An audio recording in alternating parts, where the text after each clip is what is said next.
Round 2 of the ESET V4 Cup, and a fantastic location, Austria's Red Bull Ring. The iconic circuit welcoming a huge number of cars and competitors. And after 2 years of COVID lockdown, the drivers finally having the chance to compete in front of an audience as well, fans at the Austrians Grand Prix circuit. Well, the weather was a combination of fabulous and torrential rain, and the action was as exciting as ever. After kicking off the season in the Hungaroring, we head to Austria. Second race weekend of the ESET V4 Cup, and the first of the speed races. Drivers looking for lots of exciting action here on the Austrian Grand Prix track.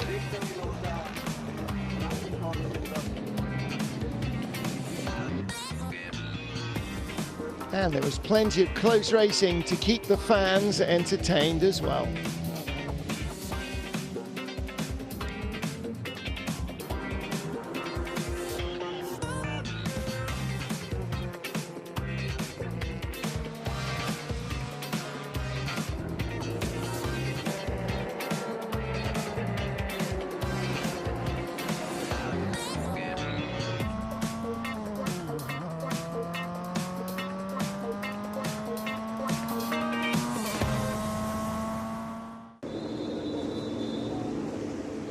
We'll start with a look at the GT series, and they were first on track for the weekend's racing action to get underway. Hopefully have a very good start and there will not be some accident, and then during the race for sure I will try to push maybe to win the home race. So Austrian driver Ernst Kirchmeier in the Ferrari, alongside him Antonin Herbeck. In the first 3 positions, I think it's a good expectation. Yeah, I'll see how many cars I can take after the start. It's very fast, and you constantly have to be concentrated, fully concentrated. So the Ferrari and the Pagonda heading off from the front row of the grid.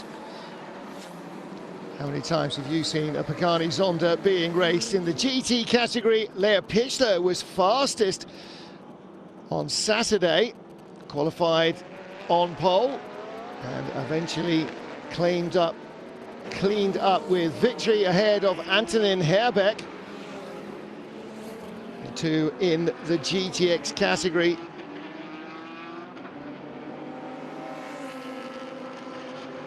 The start was really crazy. The Pagani came from behind and he went in front, and then we had a good fight over the whole race, but in the end I was lucky and I was able to overtake him.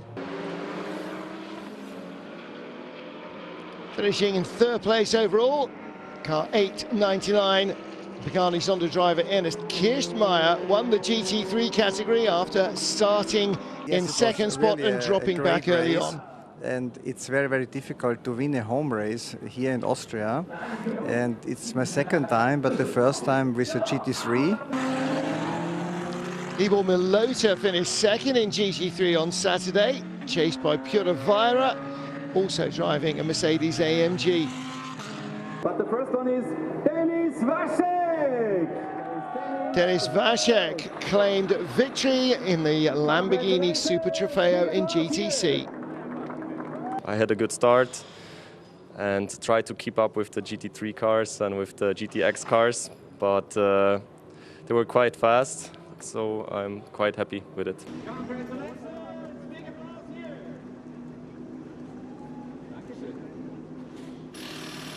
Marcin Kaczmarski finished 2nd in GT, followed by Dennis Watt.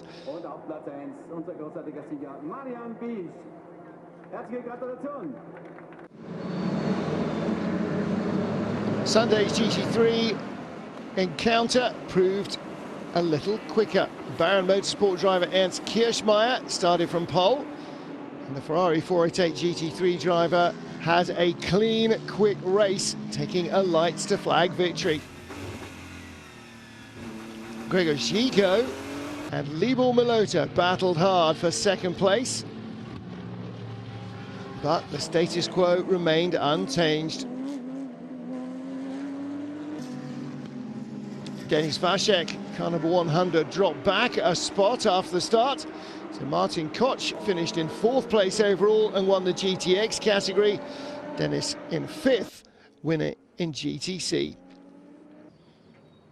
Well, the race ended prematurely under a red flag. And as the cars stopped on the finish line, there was a near miss. Predrag Sanovic nearly hitting Ernst Kirschmeier. Predrag Sanovic finished in 4th place, Peter Svantner 2nd and Samuel Vetrak 3rd in the second GT race. The GT4 winner found the circuit to be pretty tough work in the hot conditions. The hardest it was in a start of the race, because there is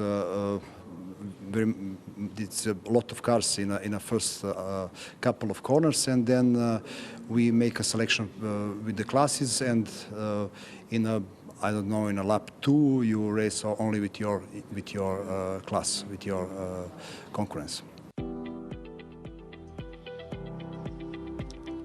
So here are the results, with race 1 falling to Ernst Kirschmeier and race 2 Denis Vacek winning both GTC encounters, and in GT4 Marian Bitz and Predrag Sanovic having a win apiece.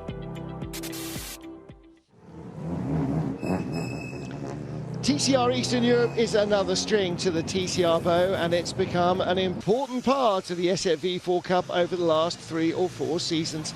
On Saturday, Mileno Vukovic started from pole. He looked like he was on target for a big day. I say always to have a strategy, it's difficult, you know. You should be able to adapt yourself in any one situation, because the motorsport is changing the rules from 1 second to the other. The first TCR encounter of the weekend. Although Vukovic started on pole, it was Patrick Singh who took the lead.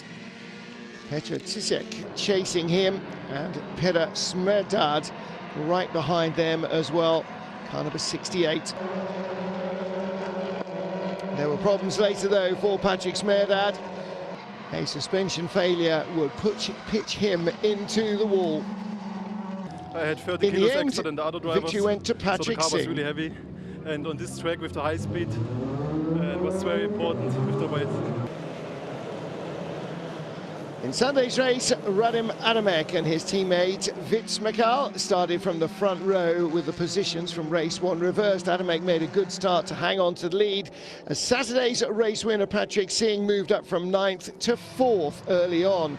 Right behind him, Mileno Vukovic, starting from the back row of the grid, also worked his way through the field quickly, and he ended up taking the lead. Patrick Singh moved up into 2nd, but there were incidents behind Karol Vitka, crashing heavily into Radim Adamek, both retiring. Behind them, Zarko Knego hit Sebastian Stiebel.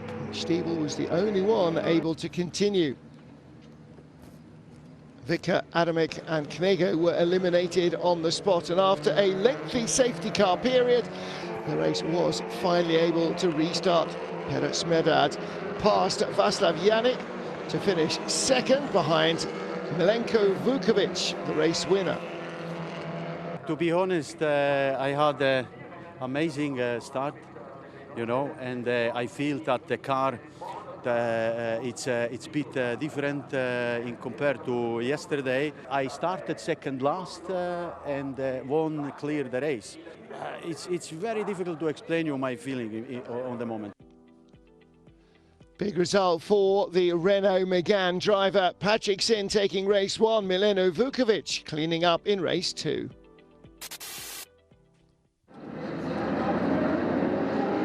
The most exciting race of the ESET Cup weekend is traditionally the 1-hour enduro.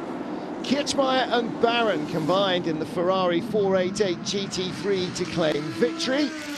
Gregor Shigo teamed up with Denis Vacek in the number 16 machine, finishing second for Trevor Racing in the BMW M4 GT3. Libor Malota finished in third place, GT3 cars claiming the top 3 spots. A second podium for Gregor Shigo. Jó értékelni, mezőny az erős volt.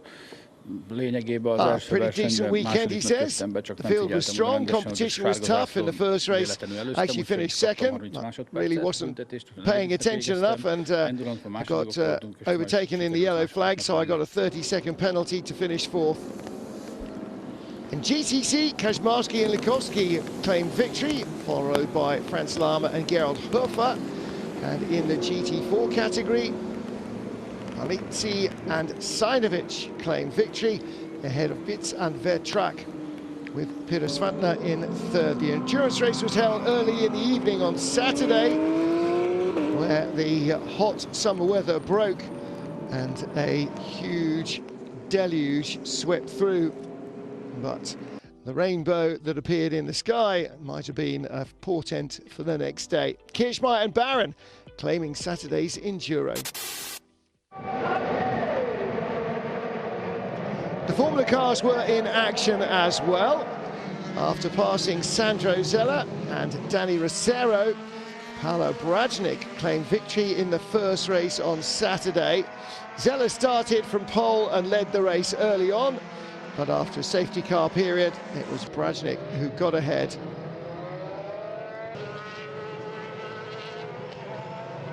Good restart from Paolo Brajnik in the MV Racing Dallara VW. It's simple because it has few turns, but it's very fast, and because it seems simple, the difference is in the detail of every turn you do.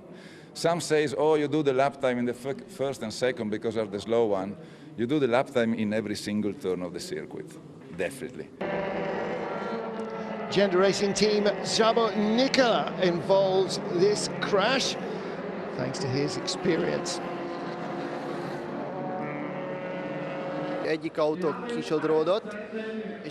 of the cars half spun.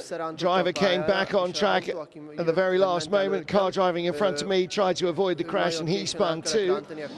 Problem was that on my left there was a slow car as well. On my right there was a spinner. So I had to try and avoid everything. Just managed to avoid hitting them all. And we have also the winner from Switzerland. High drama there. Sandro Zeller claimed Sunday's race ahead of Bernardo Pellegrini and Paolo Brajnik in third spot. This morning P2 in the quali with 0.03 in the back, so not so bad, and now win, so what do you want to have more? Well, the Formula race had positive outcome for an iconic Red Bull hero. And the championship organizer was thoroughly impressed with the efficiency. Red Bull Ring always has a few problems, but because the circuit is much more expensive than the others, but we managed to get it all together. Had a great grid with 44 cars, and next time out we'll be at Poznan in Poland. And you'll be able to see all the action from that on Eurosport the week after.